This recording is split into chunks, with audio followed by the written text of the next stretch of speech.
Special update পাওয়ার জন্য subscribe করে bell আইকনে ক্লিক করতে ভুলো না। রাহি মিমো ও লক্সকে রাহুলের জন্য প্যাকিং করা জিনিসগুলো গাড়িতে তুলতে বললে মিমো বলে এটা এত ভারী কেন।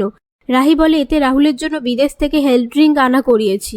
এরপর অনি এসে বলে আমিও তোদের সাথে যাব। তখনই কনক বলে তোর যেতে হবে না, তোর সাথে আমার কথা আছে, এই বলে অনিকে আটকে দেয়। আর তারা সবাই সেখান থেকে চলে যায়। সেখান থেকে চলে যাওয়ার পর কনক অনিকে একটা শাড়ি দিয়ে বলে দেখ তো এই শাড়িটা তোর পছন্দ কিনা। অনি বলে পছন্দ, কিন্তু শাড়ি দিয়ে কি হবে। কনক বলে আজ তোকে পাত্রপক্ষ দেখতে আসবে। কথা শুনে অনি অবাক হয়ে যায়। এদিকে রাহুল রাহির সাথে প্র্যাকটিস করার সময় পড়ে গেলে মিমো বলে কি হয়েছে। রাহুল বলে স্ট্রেংথ পাচ্ছি না।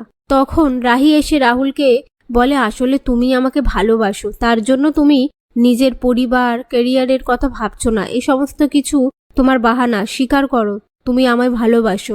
কথা শুনে রাহুল রেগে গিয়ে বলে আমি তোমায় ভালোবাসি না, সেটা আমি দেখিয়ে দেব। এই বলে দুটো ছেলেকে ডেকে রাহুল প্র্যাকটিস করতে থাকে তাদের সাথে। এরই মধ্যে দুজন এসে রাহুলকে অভিনন্দন জানিয়ে জার্সি দেয়। তার সাথে রাহিকেও ধন্যবাদ জানিয়ে টেনিস খেলাতে আসতে বললে পাশ থেকে রাহুল বলে ও অবশ্যই যাবে, সমস্ত ক্রেডিট রাহির, ও আমাকে সুস্থ করে তুলেছে, আমি জিতে গেলেই সব কিছু থেকে মুক্তি। ওদিকে জিয়া ও ভিক্টর একটা ছেলেকে ক্যাফেতে ডাকলে সেই ছেলেটা ফলস দাড়িগোপ জোগাড় করে আনে। ভিক্টর বলে এগুলো দিয়ে কি হবে। জিয়া বলে আমরা যখন স্টেডিয়ামে থাকবো তখন তোমায় ইশারা করব, তুমি এগুলো পরে চলে আসবে। সেই কথা শুনে ছেলেটা সেখান থেকে চলে যাওয়ার পর ভিক্টর বলে কি করতে চাইছো।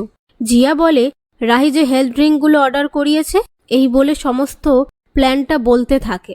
ভিক্টর বলে এরপর কি হবে। জিয়া বলে রাহুল হেরে যাওয়ার পর ও তো একটা স্ট্রেসের মধ্যে থাকবে, আমি ওকে নিয়ে বিদেশে চলে যাব, সেই সুযোগে তুমি ভাঙাচোরা পরিবারটাকে নিজের হাতে নিয়ে নেবে। এই প্ল্যান তারা করতে থাকে। এদিকে রাহি বাড়ি ফিরে এসে দেখে অনেকে পাত্রপক্ষ দেখতে এসেছে। সেই কথা জেনে সবাই একটু অবাক হয়ে যায়। আর রাহি কনককে বলে অনির বিয়ে, কিন্তু অনিকে তো একবার জিজ্ঞেস করা উচিত ছিল।